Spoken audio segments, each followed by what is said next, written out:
애굽으로부터 오는 유업을 회복하라. 기도하겠습니다. 하나님, 오늘도 주어진 본문을 펼쳐 읽습니다. 주님 말씀하여 주옵소서. 우리의 마음을 고정하여 주시고 주님의 음성을 들을 수 있도록 주님께서 기름 부어 주시옵소서. 예수님의 이름으로 기도합니다. 네, 킹덤 갈라디아서 강의 11번째 시간입니다. 바울은 3장에서 우리는 율법이 아니라 믿음으로 의롭게 되었다, 이것을 아주 논리적으로 또 유대인들의 그 상황에 맞게 그들의 언어로 다시 한번 전하고 있습니다. 그래서 지금 보면 계속해서 이제 첫 번째 나왔던 게 뭐냐면, 삐짐의 조상 아브라함이 어떻게 믿음의 조상이 됐는가? 그것은 아브라함의 의로움이 아니라 하나님의 하나님 되심으로 인해서 가능했습니다. 그리고 나서는 여전히 이제 유대인들의 그 율법주의와의 싸움을 계속하고 있어요. 그런데 바울의 이 논지를 보면 바울은 어떤 한 가지를 바로잡기 위해서 무조건적인 비판을 하지 않고요, 바울의 방법은 뭐냐면 진리를 선포합니다. 그거 틀려서 나빠, 이걸 계속 하는 게 아니고 네거티브로 하는 게 아니라 원래 하나님의 뜻은 이거야, 그거를 해요. 그래서 율법의 부작용, 율법의 또 오남용 때문에 율법을 폐기하자로 가지 않고 원래 하나님께서 주신 율법이 어떤 기능인지를 말하고 있습니다. 그래서 오늘 본문만이 아니라 바울은 계속해서 그 서신서 안에서 하나님의 진리를 이야기함으로 그 교회의 문제를 해결해요. 여러분, 우리가 신앙생활을 하다 보면 항상 우리가 신앙생활이 잘 가고 있을 때도 있지만 가끔은 아닐 때도 있어요. 여러분 경험해 보셨죠? 그죠? 잘 가다가도 또 치우치기도 하고 다른 곳으로 빠지기도 해요. 때로는 나의 상처에 묶이기도 하고 나의 성향으로 인해서 한쪽으로 쏠리기도 하고, 때로는 어떤 실패와 좋지 않은 경험들을 하게 됩니다. 그래서 우리가 어떤 일이 벌어지냐면, 어떤 하나의 문제가 생기면 반대급부로 가요. 반대로. 예를 들어서 뭐 은사에 대해서, 성령의 은사에 대해서 좋지 않은 경험이 있다. 나는 기도원 원장님한테 한번 맞으면서 기도받은 기억이 있다. 그러면은 은사에 대해서는 완전히 이제 은사 폐기론자로 가는 거죠.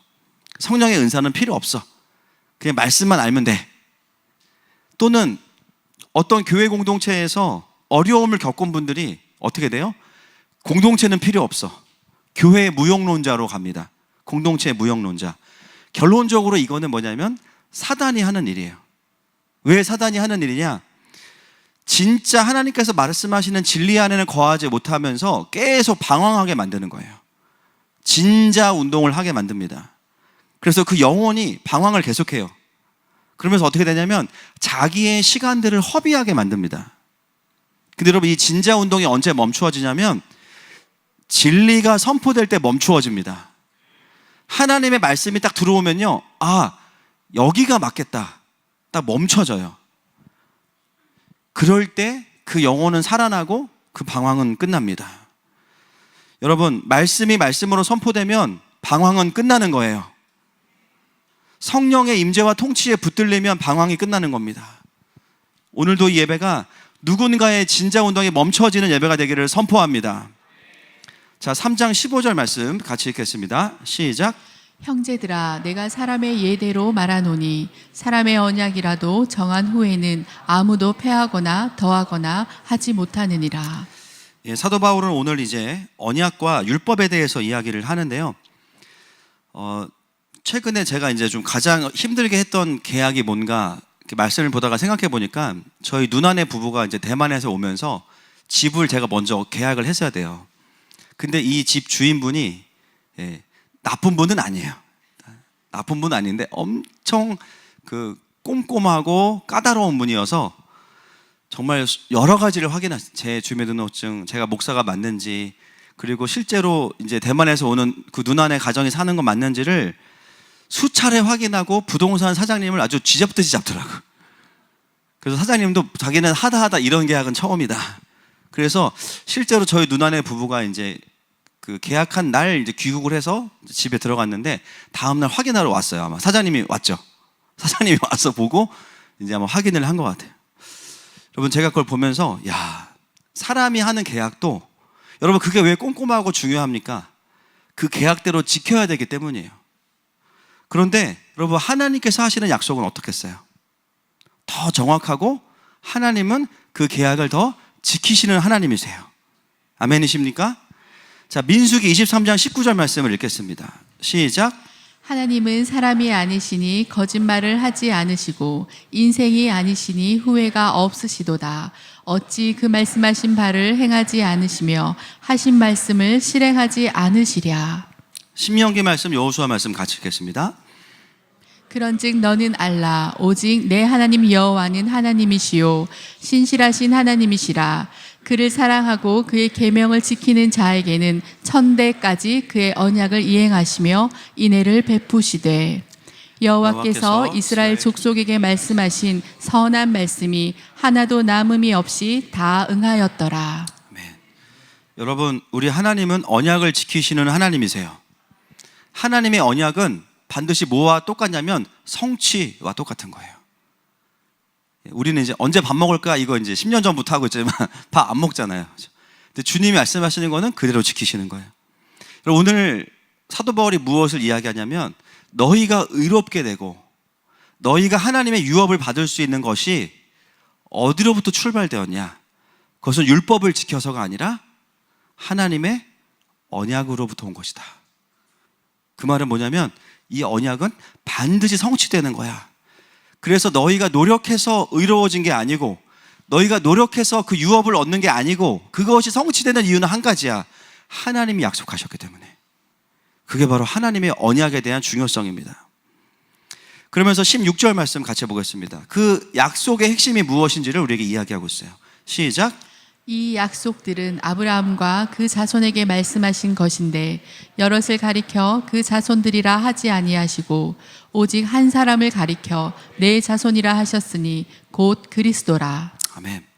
사도 바울이 이 16절 말씀을 어떤 말씀을 가지고 이제 전하는 거냐면 창세기 22장 17절 18절 말씀인데요. 같이 한번 읽어보겠습니다. 시작. 내가 내게 큰 복을 주고 내 씨가 크게 번성하여 하늘의 별과 같고 바닷가의 모래와 같게 하리니 내 씨가 그 대적의 성문을 차지하리라. 또 내 씨로 말미암아 천하 만민이 복을 받으리니 이는 내가 나의 말을 준행하였음이니라 하셨다 하니라. 아멘. 여러분 창세기 22장에 보면 아브라함을 통해서 내 씨, 복수가 아니에요. 이거를 이제 자손이라고 번역할 수 있거든요. 스페르타. 근데 단수란 말이에요. 사도 바울은 이걸 단수로 가지고 옵니다. 여러분 이 씨, 이 자손이 누구를 말하는 걸까요? 1차적으로는 이삭, 2차적으로는 예수 그리스도. 왜냐하면 그 씨가 내 대적의 성문을 차지하리라. 이것은 이삭만 말하는 게 아니고 계시의 중첩성이 있기 때문에 바로 일어날 앞으로 임박한 미래와 함께 결국은 성경의 모든 예언은 다 예수님께 완성되는 겁니다. 결국은 이삭을 통해서 주어지는 그 민족들이 복을 받게 될 거고 대적의 성문을 차지할 거야 라고 말씀하시는 거예요. 그 씨라는 단어를 사도 바울은 어떻게 가지고 왔냐면 자손이라고 단수로 가지고 왔어요. 오늘 갈라디아서 말씀이 뭐라 그래요? 그 자손이 바로 그리스도다 이렇게 이야기하고 있습니다. 여러분 우리가 의로워지고 우리가 하나님 나라의 유업을 받을 수 있는 근거는 예수 그리스도입니다. 그 아브라함에게 주신 언약의 가장 핵심이 뭐냐면요, 그 씨예요. 그 씨, 바로 예수 그리스도. 계속해서 보겠습니다. 17절 18절 말씀 시작. 내가 이것을 말하노니 하나님께서 미리 정하신 언약을 430년 후에 생긴 율법이 폐기하지 못하고 그 약속을 헛되게 하지 못하리라. 만일 그 유업이 율법에서 난 것이면 약속에서 난 것이 아니리라.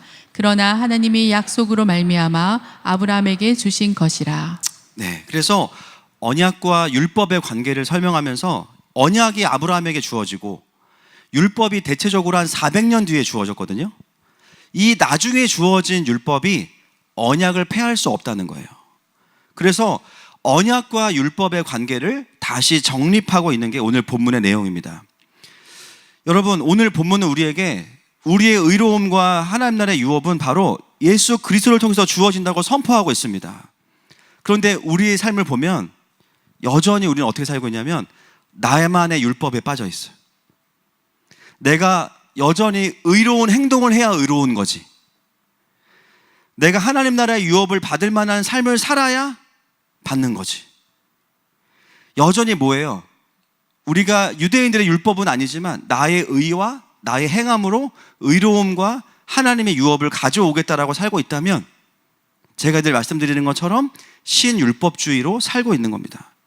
여러분, 생각보다 많은 그리스도인들이 자신도 모르게 율법주의에 빠져 있어요.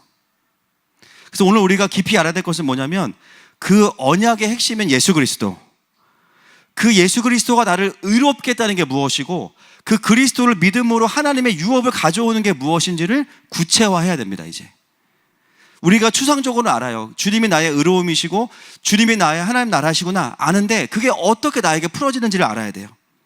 그래서 오늘 먼저는 율법의 역할이 어디까지인지를 설명합니다. 19절부터 보겠습니다. 24절까지 시작. 그런즉 율법은 무엇이냐? 범법함으로 더하여진 것이라. 천사들을 통하여 한 중보자의 손으로 베푸신 것인데 약속하신 자손이 오시기까지 있을 것이라. 그 중보자는 한 편만 위한 자가 아니나 하나님은 한 분이시니라. 그러면 율법이 하나님의 약속들과 반대되는 것이냐? 결코 그럴 수 없느니라. 만일 능히 살게 하는 율법을 주셨더라면 의가 반드시 율법으로 말미암았으리라. 그러나 성경이 모든 것을 죄 아래에 가두었으니 이는 예수 그리스도를 믿음으로 말미암는 약속을 믿는 자들에게 주려 함이라. 믿음이 오기 전에 우리는 율법 아래에 매인 바 되고 계시될 믿음의 때까지 갇혔느니라. 이같이 율법이 우리를 그리스도께로 인도하는 초등교사가 되어 우리로 하여금 믿음으로 말미암아 의롭다함을 얻게 하려 함이라. 여러분, 이 본문에 보면 율법의 순기능, 본질적 기능이 뭔지가 나오는데요. 반복되는 동사가 있어요. 가두다 이거예요. 가두다. 가두어두다. 여러분, 율법의 순기능은 뭐냐면 우리를 죄인인 것을 깨닫게 해서 가두어둬요. 어디에? 저주 아래 가두어두는 거. 내가 이 죄로 인해서 죽을 수밖에 없구나라는 그 현타가 오는 그 메시지 안에 가두어두는 기능인데 사도 바울이 아주 중요한 언어를 하나 사용합니다. 그게 뭐냐면 초등교사예요. 초등교사. 우리는 초등교사라고 생각하면 초등학교 교사라고 생각하지만 이 단어는요 노예라는 뜻이거든요. 그래서 여러분, 로마와 헬라 시대에 이 초등교사라고 불렸던 사람들이 어떤 사람들인지를 좀 이해하셔야 됩니다. 여러분, 그 로마와 헬라권 안에서의 초등교사는 보통 누구냐면 남자 노예들입니다. 근데 이 사람들이 어떤 사람들이냐? 그 당시에 로마가요 다른 여러 나라들을 정복해요. 그러면 그 나라에 있는 귀족들과 엘리트들을 데리고 와서 노예를 삼아요. 그러니까 여러 노예들이 있지만 요 부류에 해당하는 노예들은 주로 어떤 일을 하게 되냐면 이 사람들은 그 나라에 굉장히 유능한 사람들이기 때문에 데리고 오면요 로마에 있는 귀족들의 자녀들을 돌보는 가정교사로만 씁니다. 그래서 이제는 이 자녀들이 어떻게 되냐, 자라나고 나면 아빠의 대를 이어서 로마의 권력을 가져야 되니까 거기에 합당한 훈련을 하는 사람으로 쓰임받는 사람들이 사도 바울이 말하는 갈라디아서의 초등교사들이에요. 그래서 이 초등교사들은요 단순한 노예가 아니고요 심지어 그 로마의 자녀들을 훈계하고 꾸짖을 수 있는 권한까지 가지고 있어요. 그래서 어느 정도 이제 자녀들이 성장하면 예의도 배우고 여러 가지 필요한 거를 배우죠. 그러면은 그 초등교사가 이제는 필요가 없게 되고 이제는 아빠의 대를 이어서 로마의 권력과 유업을 얻게 되는 사람들, 거기에 쓰임받는 이 후견인들이 바로 이 초등교사들입니다. 그런데 바울은 이 율법의 기능이 이 초등교사의 기능이라는 거예요. 율법을 통해서 우리가 뭘 깨달아요, 여러분? 죄를 깨닫습니다. 죄를 깨달으면 그 다음 어떻게 돼요? 십자가의 은혜를 깨닫게 돼요.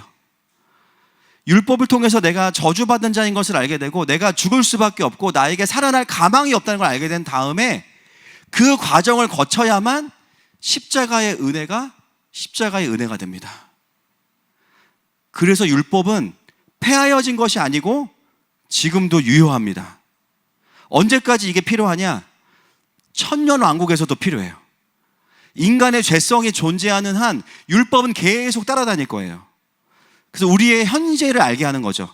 우리는 죄인일 수밖에 없어. 그거를 체크할 수 있는 도구가 바로 율법이에요. 그게 율법의 순기능입니다. 여러분, 이미 로마의 자녀들은 자신들의 정체성은 뭐냐면 나는 우리 아빠의 대를 이어서 귀족이 되고 다스리는 자가 될 거야. 나는 상속자야. 이게 정체성이거든요. 다만 초등교사가 옴으로 인해서 그 정체성도 있지만 그 어린 시절을 방황하지 않고 방임하지 않고 영광스러운 시간을 위해서 준비하는 시간으로 보내는 거예요. 여러분, 영국의 그 귀족들 보면은 막 엄청 그죠, 예의 바르게 식사할 때도 막 그죠, 우린 그렇게 밥 먹으라 그러면 힘들 것 같아. 엄청 막 여러 가지 매너 수업을 받는단 말이에요. 그죠? 그러한 모습을 떠올리시면 됩니다. 여러분, 지금 이 시대는 율법이 폐하여진 시대입니까? 완성된 시대입니까? 완성된 시대라는, 그죠? 그건 뭐냐면 사실은 율법이 우리에게도 여전히 작용하고 있어야 돼요. 그걸 더 쉽게 표현하면요, 결국은 말씀 앞에 섰을 때 율법의 작용은 뭐냐면 나의 죄성이 드러나는 거예요. 여러분, 하나님의 말씀을 보면 위로도 있지만 또 뭐도 있어요? 찔림도 있어요. 그 순간 그게 어떤 기능이에요? 율법의 기능이에요. 전에는 율법과 성막과 제사가 분리되어 있었지만 이것이 이제는 하나가 되어서 하나님의 말씀이 성령의 조명하심을 통해서 나에게 위로와 격려의 말씀도 있지만 내 안에는 어둠을 향해서는 그걸 보여주시는 거죠. 너 이건 아니야. 이 중심은 아니야. 이게 뭐예요? 율법의 순기능이라는 거예요. 주중에 저희 주니어 성경학교를 이제 제가 왔다 갔다 하면서 보는데 진짜 아이들이 하루 종일 웃고 막 뭐 때문에 웃는지 모르겠어. 근데 막 깔깔거리고 막 울다가 기도하다가 웃다가 막, 이번에 이제 주니어가 사무엘 스쿨을 했기 때문에 이제 하나님의 감동을 받고 그거를 선포하는 훈련을 하는 거죠. 그러면서 이제 저희 기업 목사님이 뭘 했냐면 아이들에게, 제가 보니까 여러분 사무엘 스쿨 여러분도 받으셔야 돼. 우리가 필요해. 우리가. 할렐루야. 무슨 훈련을 하냐면 언어 훈련을 하는 거야. 언어 훈련. 그래서 초성 퀴즈 뭐냐면 단어에서 모음을 제외하고 초성만 딱 이렇게 이제 써놓으면은 거기서 이제 그 초성을 보고 떠오르는 단어가 뭐냐, 그게 우리의 언어의 현 상태다. 그래서 이제 제가 구체적인 건 안 할게요. 시험 드니까. 그 애들 안에서 이제 난리가 난 거예요. 막 땡땡 그러면 막 다른 게 떠오르는 거지. 저도 보면서 나도 멀었다 생각이 들고, 이 초성이 너무 유혹이 강해. 그래서 정말 그 초성을 볼 때마다 다른 단어가 막 떠올라. 근데 그 퀴즈의 시간이 너무 재밌었는데 그 시간의 기능이 뭐겠어요? 그 시간의 기능이, 그게 율법이에요. 아이들이 자기의 언어가 거룩하지 못하고 살리는 언어가 아니라는 것을 그 퀴즈에 참여함으로 인해서 배운 거예요. 그래서 여러분, 율법은 너무 좋은 겁니다. 율법이 있어야 은혜가 은혜되는 거예요. 그래서 신앙생활하면서 우리에게 율법이 작용한다는 건 뭐냐면 직면과 돌아봄이 있는 게 율법이에요. 여러분, 우리가 그토록 지금 세상에서 아이들에게 하고 있는 그 밑도 끝도 없는 인권 교육, 그놈의 인권, 학생 인권 조례, 우리가 왜 이렇게 싸워요 그거랑? 그죠? 왜 그거 싸웁니까? 율법이 없기 때문이에요. 그 아이들이 하나님 앞에서 자신들이 죄인이고 때로는 훈계가 필요하고 권위에 대해서 배워야 된다는 것 자체가 없이 그냥 너의 인권은 소중해. 유치원에 아이가 등원했어요? 근데 아이가 점심 먹기 싫으면은 점심 먹게 하지 말라는 거예요. 그거 끌어다가 점심 먹게 하면은 이 사람 고발당해요. 왜냐면 아이의 인권을 침해했기 때문에. 여러분, 그런 방식으로 아이들이 크면 어떻게 될까요? 제가 최근에 좋은 표현을 하나 배웠어요. 사무엘 쌤한테 배웠는데 따라합시다. 원숭이가 된다. 너무하다. 원숭이 되는, 진화의 기미가 1도 없어. 그냥 원숭이. 본능이 지배하는 아이가 되는 거지. 왜냐하면 내가 하고 싶은 걸 하게 하는 것이 선이고 이거를 가로막는 건 악이야. 이거를 유치원 때부터 인권교육으로 배우는 거예요. 권위에 대해서, 훈계에 대해서 알기 이전에 내가 하고 싶은 걸 못하게 하는 게 그게 악이야. 그거는 고발해도 되고 그거는 내 인권을 침해한 거야. 그걸 뭐라고 배워요? 나의 경계 지키기라는 개념으로 수업 시간에 배워요, 아이들. 아마 다 보셨을 거예요, 아이들. 그 교과서에 보면은. 여러분, 이런 인권교육은요 어떻게 되냐면요, 내추럴한 죄인을 만듭니다. 모두가 다 자기 인권이 중요하다고 말하면 그 사회는 어떻게 되냐? 전쟁터가 되죠. 왜냐하면 서로의 필요는 충돌하니까. 우리 아이들이 학교에서 받고 있는 그 교육의 스피릿 안에 기본적으로 탑재되어 있는 게 율법이 없는 인권교육이에요. 권위자가 없는 인권교육이에요. 여러분, 이게 왜 세워진 거예요? 그동안 너무 권위에 눌려있던 사람들이 이제는 교사가 되니까요, 반대급부로 간 거예요. 진자운동의 열매를 우리 다음 세대가 지금 보고 있고, 거기서 자라난 세대들이 소위 말하는 MZ세대라고 말하는 거죠. 그 안에 죄성이 전혀 직면되지도 않고 다루어지지 않고 자라난 거예요. 그래서 어떤 세대가 자라나게 되냐? 하나님보다 마지막 때의 말세의 어떤 세대가 돼요? 자기를 사랑하는 세대가 나오는 거예요.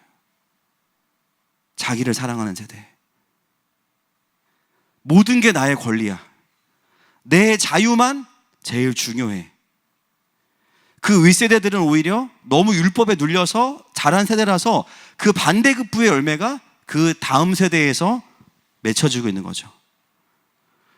여러분, 율법을 경험하지 못한 세대는 방종의 세대가 되기 쉽습니다. 오늘 저는 갈라디아서를 보면서 우리가 갈라디아서의 주제를 신학적으로 우리가 컨셉을 잡을 때요, 가장 중요한 띠임이 뭐냐면 그리스도인의 자유예요. 자유. 여러분, 우리나라 어떤 나라죠? 자유, 민주, 공화국입니다. 이 자유라는 뭔지 모르기 때문에 자꾸 정권이 바뀌면 자유라는 말을 뺄라 그래. 물론 그분들은 다른 의도가 있지. 다른 민주주의 하고 싶은 거지. 이 자유의 의미가 뭔지는 성경에 풀어지지 않으면 알 수 없는 거예요. 여러분, 성경이 말하는, 갈라디아서가 말하는 자유가 뭐냐? 그리스도께서 나를 위해 죽으셨기 때문에 나를 묶고 있던 모든 죄와 저주가 다 끊어졌다는 것입니다. 첫 번째. 할렐루야. 더 이상은 율법의 저주가 나를 가두어둘 수 없다는 것을 깨닫게 됐는데, 그것이 어떻게 주어졌냐면 율법에 갇혀진 사람만 알 수 있어요. 배고픈 사람만이 배고픔을 알 수 있죠. 율법 안에 가두어져서 내가 죽을 수밖에 없는 죄인이구나라는 걸 깨달은 사람만이 십자가의 은혜가 전적인 은혜인 걸 알게 돼요. 어떤 사람이 십자가 은혜를 잘 못 누리냐면요, 자기가 죄인인지 모르는 사람들이에요. 세상의 인권교육을 그대로 받았어요. 학교 가면 뭐 배워요? 너가 소중해. 너가 제일 특별해. 교회 왔는데 나보러 죄인이래. 기분 나빠. 복음이 안 들어가는 거예요. 성경과 충돌되는 메시지가 안에 계속 우리 아이들이 공부를 하는 거예요. 십자가의 은혜가 들어오지 않으면, 죄인인 걸 알지 못하니까 회개 기도가 없어. 뭐만 있어? 하나님은 사랑의 하나님이야. 내가 원하는 걸 다 들어줘야 되는 하나님이고, 하나님도 나를 반대하면 적이야. 이 영적인 애티튜드가 그 마음속에 기본적으로 자리 잡고 있게 됩니다. 율법을 경험하지 못한 세대의 특징이에요. 많은 사람들이 그리스도인의 자유를 잘못 생각합니다. 나는 구원받았기 때문에 이 구원은 취소되지 않을 거니까 내가 원하는 대로 살아도 나는 천국 갈 거야. 난 이제 자유롭게 살아야지. 그럼 어떻게 해요? 그동안 못 지은 죄를 실컷 지어요. 나는 하고 싶은 대로 해도 돼. 나는 하나님의 자녀니까. 내가 무슨 선택을 해도 나는 하나님의 자녀야.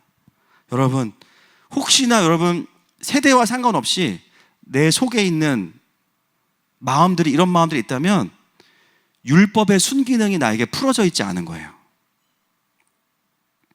여러분, 그리스도인의 자유는 내 욕망에 대한 방종이 아닙니다.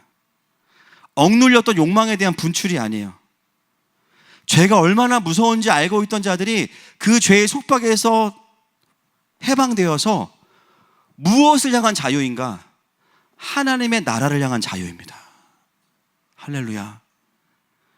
여러분, 진짜 십자가의 은혜를 아는 사람들은요, 자기가 원하는 것을 위해서 자기의 자유를 쓰면서 그것을 자녀의 자유라고 말하지 않아요.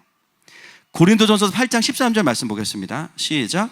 그러므로 만일 음식이 내 형제를 실족하게 한다면 나는 영원히 고기를 먹지 아니하여 내 형제를 실족하지 않게 하리라. 아멘. 여러분, 이 고백 가능하신 분 손 들어보세요. 전 내려야 된다. 가능하신 분. 안 되잖아, 그렇죠? 사도 바울 제가 봤을 때 초식남 아니거든요. 육식남인데, 그렇지?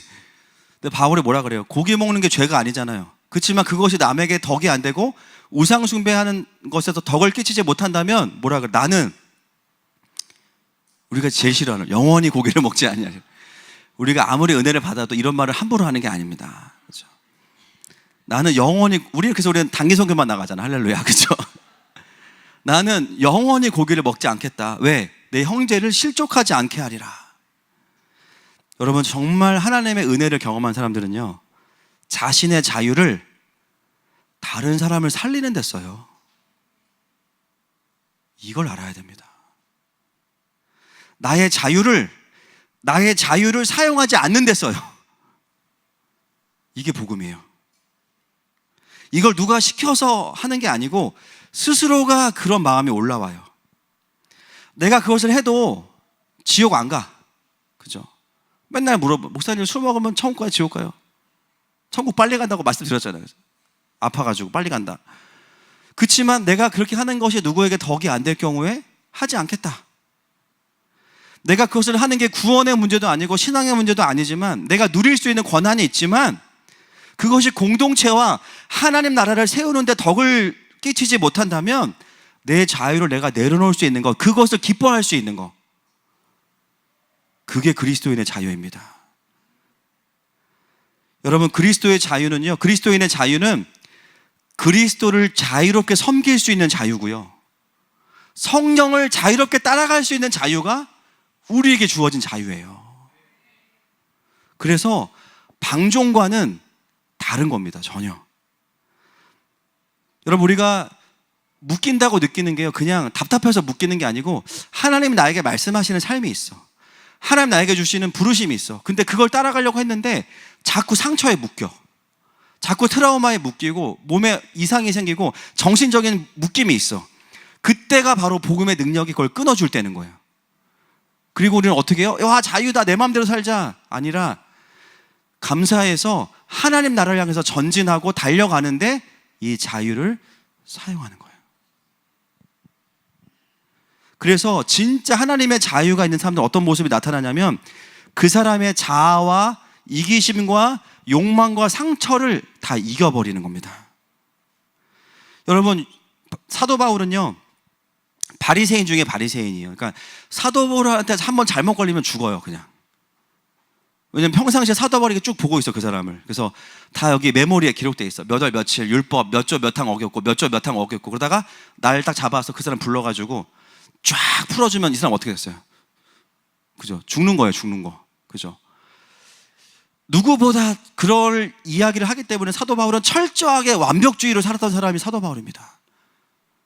근데 여러분, 사도 바울이 예수님 만나고 나서 그의 삶을 보면 더 철저해요. 근데 과거와는 다른 철저함이야. 과거에는 정죄하기 위해서, 내가 완벽한 사람이 되기 위해서 자기 의를 사용하는 철저함이었다면 예수님을 만난 이후의 철저함은요, 자유함 안에서 풀어지는 건데 뭐냐면 살리기 위한 철저함이에요. 누가 시켜서 어떤 매뉴얼을 따라서 철저해진 것이 아니라 그리스도의 사랑을 따라서 자기의 삶을 들이다 보니까 그 자유함이 그리스도의 사랑에 메인바된 겁니다. 여러분, 자녀됨의 핵심은 내 마음대로 해도 천국 간다가 아닙니다. 나를 구원하신 아버지를 향한 충성과 사랑입니다. 그걸 자유하게 표현할 수 있는 자들이 그리스도인인 거예요. 고린도전서 9장 19절 말씀 보겠습니다. 시작. 내가 모든 사람에게서 자유로우나 스스로 모든 사람에게 종이 된 것은 더 많은 사람을 얻고자 함이라. 로마서 6장 22절. 그러나 이제는 너희가 죄로부터 해방되고 하나님께 종이 되어 거룩함에 이르는 열매를 맺었으니 그 마지막은 영생이라. 그럼 여기 보면 모순된 표현이 나와요. 6장 22절 띄어나봐 주세요. 이제는 너희가 죄로부터 해방되고 그 다음에 뭐라 그래요? 하나님께 종이 돼요. 그렇죠?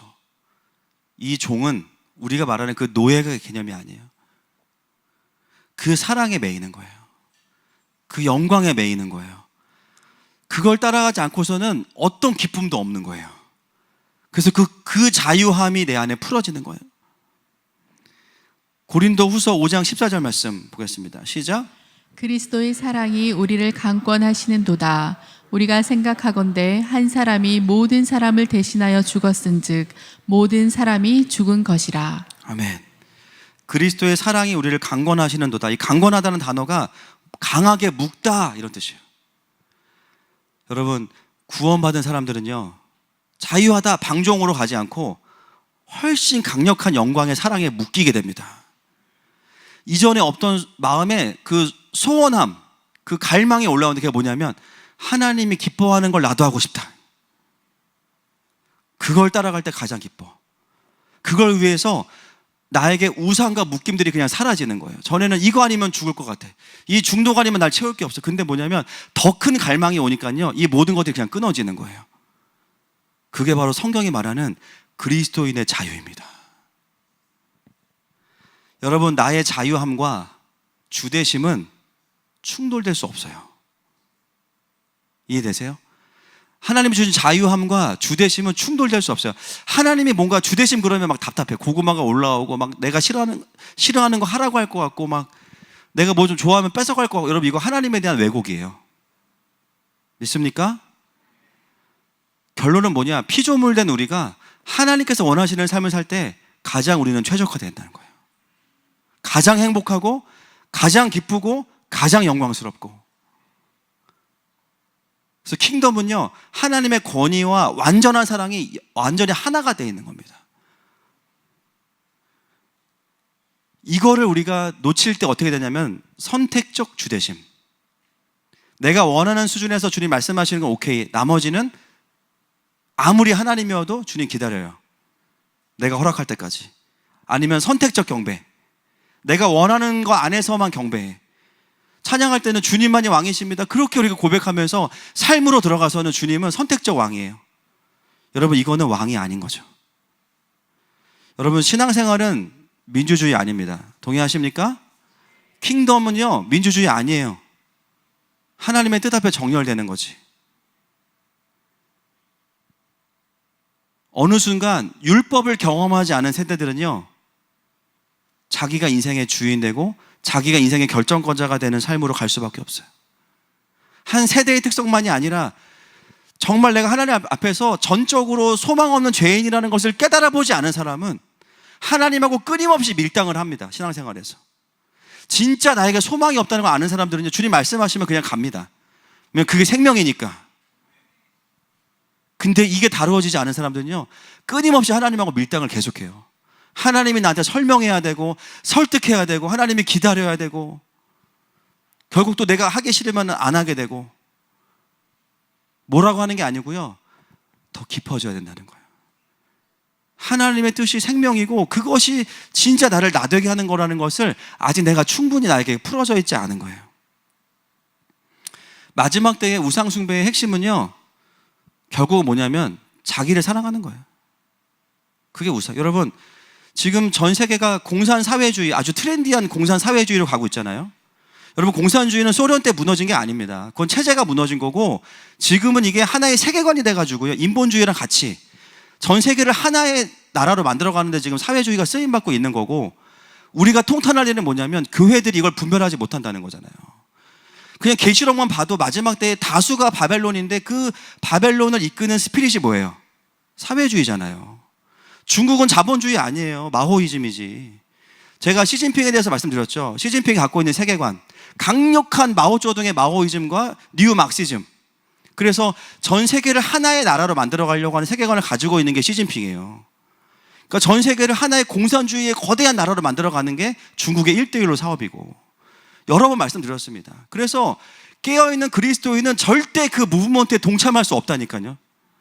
계시록을 정확히 보면 불가능한 일이라는 거예요. 그게 그런 흐름에서 지금 대한민국을 봐야지 보이는 겁니다. 그래서 지금은 단지 뭐 반미냐 친중이냐 이게 아니라 그 흐름에 동참하는 사람들이냐 아니냐를 가지고 분별하라는 거예요. 여러분, 이 인본주의의 가장 강력한 핵심이 뭐냐면요, 나를 사랑하는 거예요. 또는 내가 나를 구원하지 못하니까 그럴 만한 어떤 시스템이나 사람이나 이론을 사랑하는 게 이 인본주의 핵심이에요. 결국 이게 무엇의 부재냐면 율법의 부재입니다. 야, 인간은 하나님 없으면 죄송해요, 쌍디귿이야. 어제 아이들이 쌍디귿 나왔는데, 애들 기본적으로 나오는 단어가 쌍디귿. 뭐가 떠오르세요? 제가 얘기 안 했어요. 땀, 그죠? 인간은 하나님이 없으면 전적 타락한 존재야. 그거를 깨닫지 못하면 그리스도인이어도 사회주의자 될 수 있는 거예요. 이 땅에서 유토피아가 올 수 있다고 생각하는 거예요. 천년왕국의 고집쟁이 같이. 율법이 없으면 은혜가 될 수 없는 겁니다.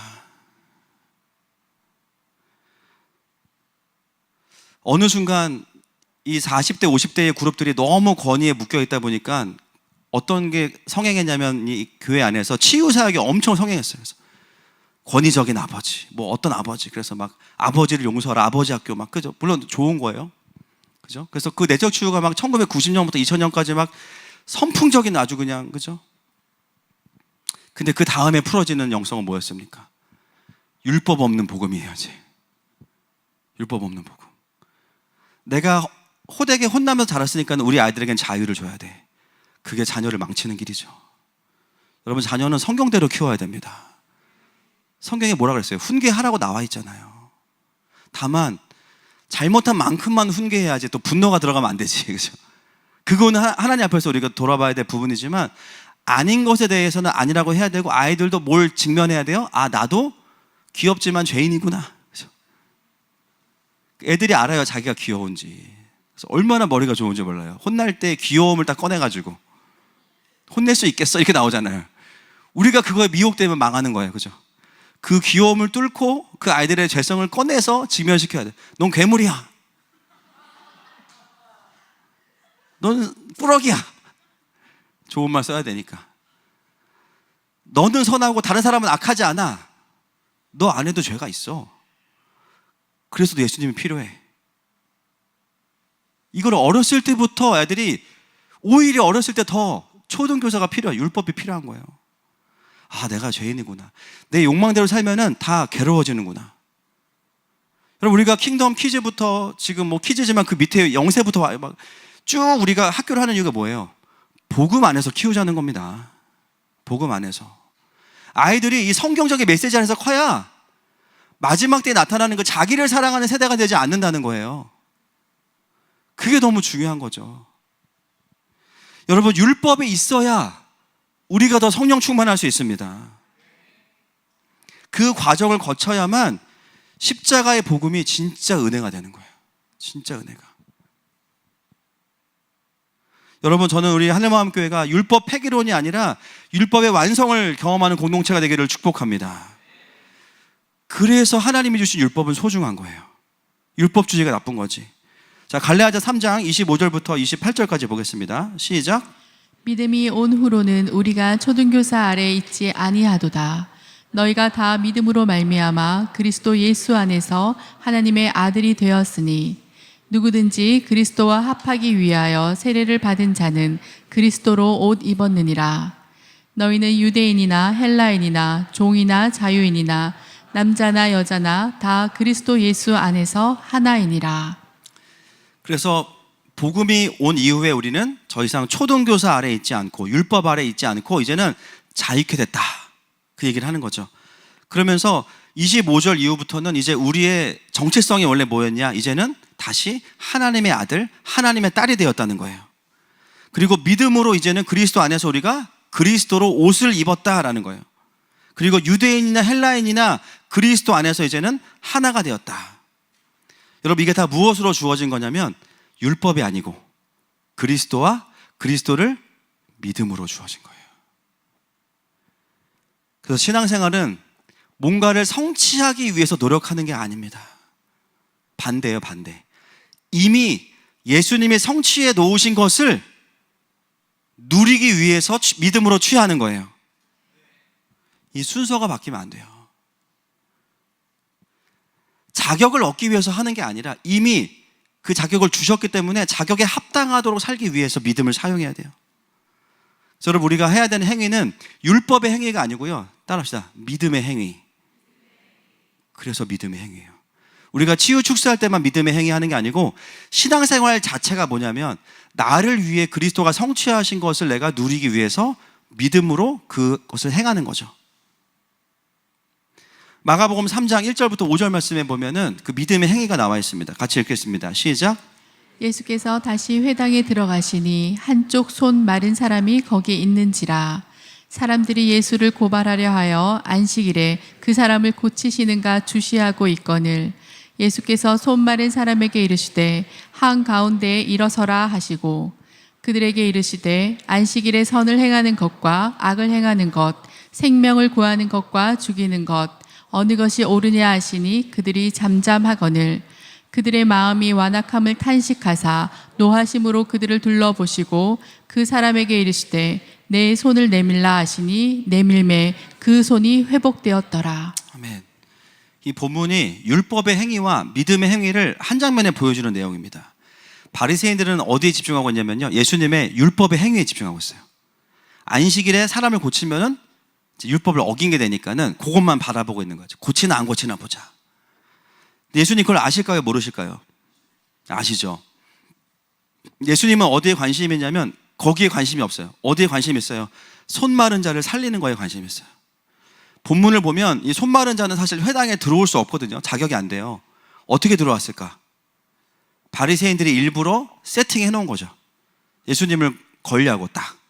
자, 여기서 못 벗어나. 그래서 손 마른 사람을 회당에 데리고 와서 일단 놓고 그걸 허락할 수 있는 그 권한은 회당장에게 있으니까. 그들이 다 이제 하나로 이제 카르텔이 된 거예요. 카르텔. 그죠? 그래가지고 예수님을 이제 잡아놓고 이제 하는 카르텔 돼가지고 세팅해 놓고 예수님 모셔서 고치나 안 고치나 보자. 근데 예수님 어떻게 하시냐면 예수님 엄청 지혜로우세요. 치료했다라는 말을 쓰질 않아. 뭐라고 하냐면 내 손을 내밀어라 그래요. 이거는 아무것도 아니잖아. 그지? 이거는 안식일을 어긴 것도 아니에요. 치료 행위도 아니에요. 근데 여러분 이게 왜 의미가 있냐면 이 손이 마른 사람, 이 사람은 날 때부터 한 손이 고장났어요. 손이 말랐어요. 그건 뭐냐면 이 손은 살면서 자아가 생긴 이후에는 한 번도 내밀어 본 적이 없는 손이에요. 이 손을 내미는 순간 어떻게 돼? 사람들이 저 사람은 저주받은 사람이야. 저 사람은 뭔가 부모님이 죄가 있는 사람이야. 저 사람은 몸에 문제가 있는 사람이야. 돌아오는 메시지 다 뭐예요? 부정적이고 저주의 메시지가 돌아오니까 이 마른 손은 이 사람에게 평생 동안 감추어야 되고요, 덮어야 하는 손입니다. 여러분 예수님 보세요. 뭘 명령하시냐면 내 손을 내밀어라. 여러분 이 메시지 안에 뭐가 숨겨져 있냐면요, 하나님은 너네가 나를 고소하고 말고 내가 그게 중요한 게 아니라 이 사람 고칠 건데 어떻게 고치냐, 그 사람의 믿음을 일으키신 거예요. 그 짧은 예수님의 말씀이 그 사람에게 들려질 때 뭐가 생겼어요? 믿음이 생겼어요. 믿음은 말씀으로, 할렐루야, 그리스도의 말씀으로부터 생기는 겁니다. 예수님이 지금 직접 어쿠스틱하게 말씀하시는 거예요. 내 손을 내밀어라. 원래 이 사람은 그 믿음이 없었거든요. 그런데 그 말씀을 듣는 순간에 믿음이 생겼어. 그래서 이 손을 내미는 용기마저도 그 사람으로부터 일어난 것이 아니라 그리스도의 말씀으로 생긴 겁니다. 천지창조의 말씀으로 생긴 겁니다. 그래서 그 사람의 인생에서 처음으로 해보는 게 뭐냐면은 늘 숨겼던 자기의 마른 손을 내미는 거예요. 근데 내밀었을 때 어떻게 됐어요? 손이 여기서 끝나야 되는데 쭉 늘어져. 아마 그 자리에 있었으면 여러분 아마 다 쓰러지셨을 거예요. 전에 저희가 이제 권능사역 초반에 제가 우리 교육자들한테 이제 그 마루타 실험할 때 아시죠? 주소연 전사님 다리 길이가 안 맞아가지고 길어지라고 3번 했는데 쭉쭉쭉 길어지는. 임종사가 옆에 보고 있다가 눈 커져가지고 막, 그리고 이제 계속 그게 이제 맞아져 있잖아요. 그거를 현장에서 보면요, 여러분 골반이 안 맞는 게 만든 것도 놀라운 일인데 마른 손이면 뭐냐면요, 없어요. 손이 없어. 그게 그냥 쭉 생긴 거예요. 순식간에. 그 시제를 보면 내민 즉시 회복되었더라 되어 있어요. 여러분 율법의 행위는 사람을 죽이는 데 쓰이지만 믿음의 행위는 사람을 살리는 데 쓰입니다. 단순히 치유와 어떤 회복을 위해서만이 아니고 여러분 신앙생활은 다 뭐냐면요, 전부 다 믿음의 행위예요. 전부 다. 여러분 우리가 우리의 신앙을 돌아볼 필요가 있어요. 내가 구원받았다고 했는데 여전히 율법의 행위로 신앙생활을 했으면 어떻게 되냐, 뭔가를 쟁취하기 위해서 하니까 어떻게 되냐면요, 과해요. 제가 금요일날도 말씀드렸죠. 과한 거는 문제가 있는 거라고. 과한 긍휼, 과한 자기 연민 다 우상숭배입니다. 과한 어떤 거. 왜 그러냐? 율법의 행위는 뭐냐면 내가 이걸 해야지만 복을 받고 이걸 해야지만 구원받는다고 생각하니까는요 너무 목을 매는 거야. 거기에 극도로 예민해지고 극도로 초조해지고 극도로 완벽주의로 빠져. 왜 그럴까? 성향적인 것도 있겠지만 더 깊이 들어가 보면 뭐가 있어요? 율법의 행위예요. 거의 편집증처럼 그렇게 막 하는 율법의 행위라서 그래요. 자녀들은 뭐냐면 이미 우리가 구원받았어요. 할렐루야.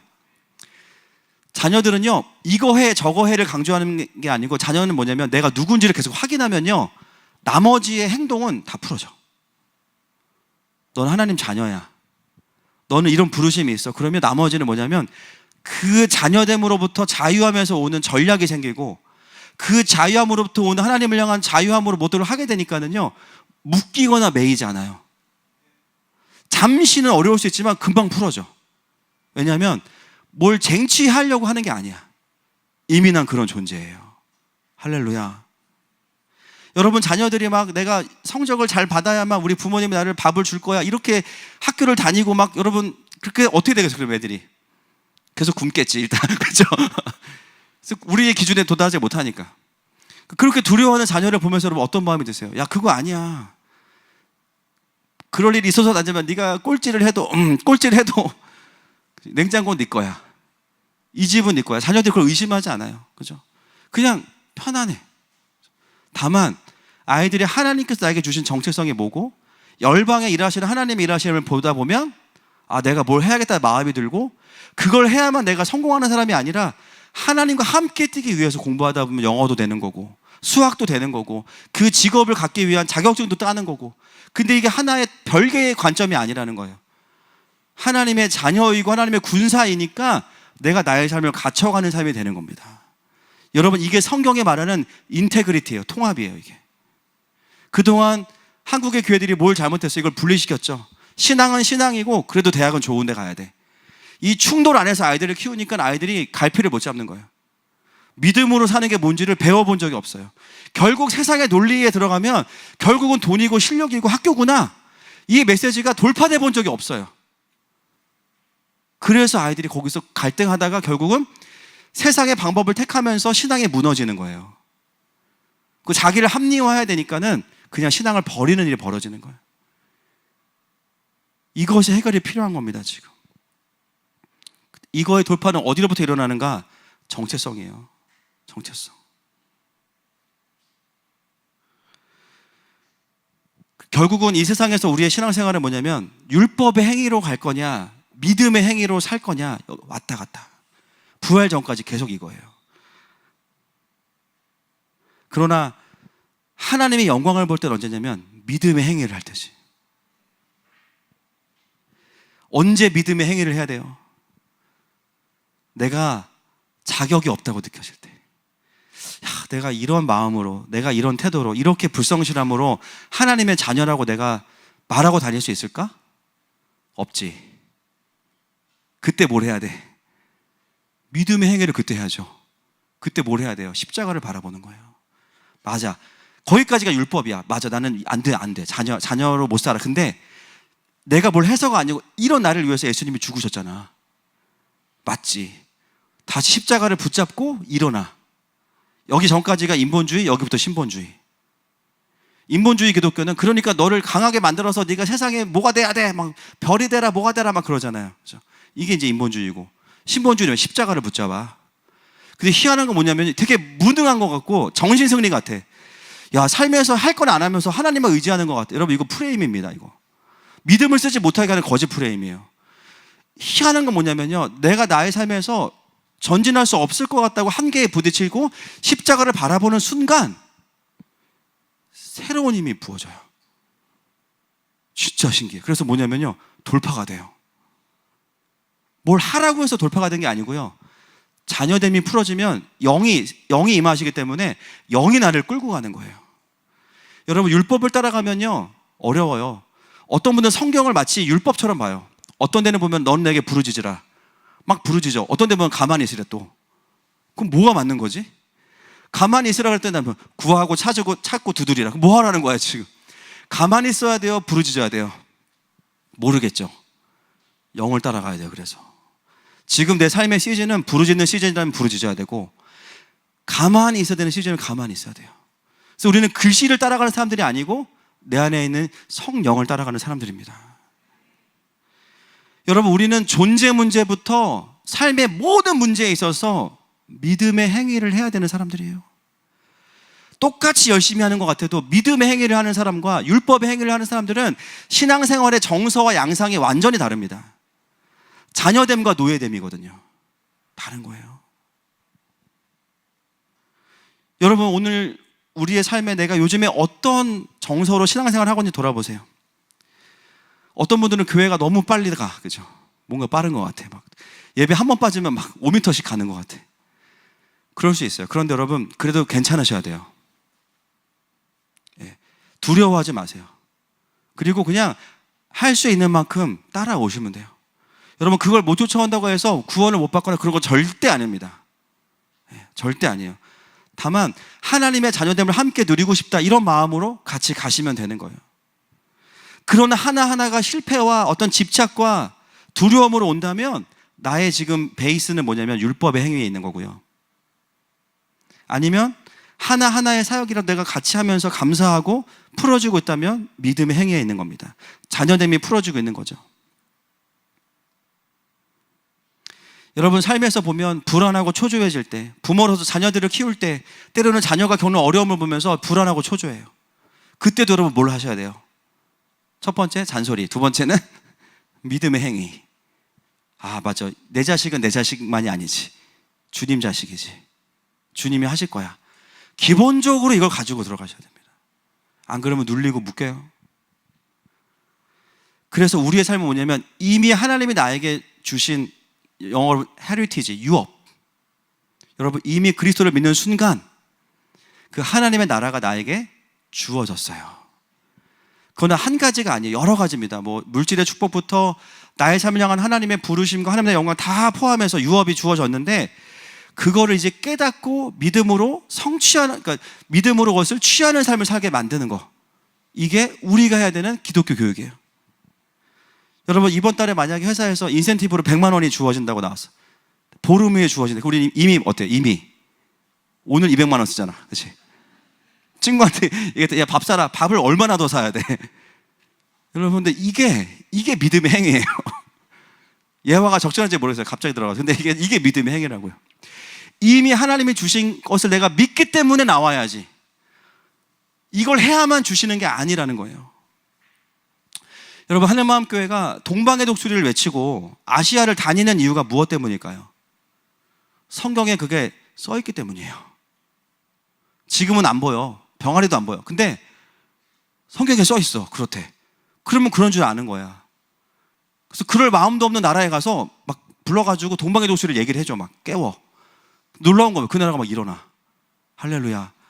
여러분, 이게 뭐예요? 믿음의 행위예요. 천년왕국의 그림을 보면서 나라와 족속과 민족과 방언이 경배할 거야. 그러면은 믿음의 행위를 해야지. 모든 언어로 하나님을 경배하게 하는 거. 할렐루야. 그래서 우리가 막 작곡하고 막 우리 뭐 장막에, 주의 장막에 막, 그죠? 중국어로 막 주디장 무중, 이게 뭐예요? 주댕이에 장막을 세워라, 그런 말이에요. 그렇죠? 막 중국어로 한단 말이야. 그 몽골어는 번역했는데 따라할 수가 없어. 이거 따라할 수가 없어.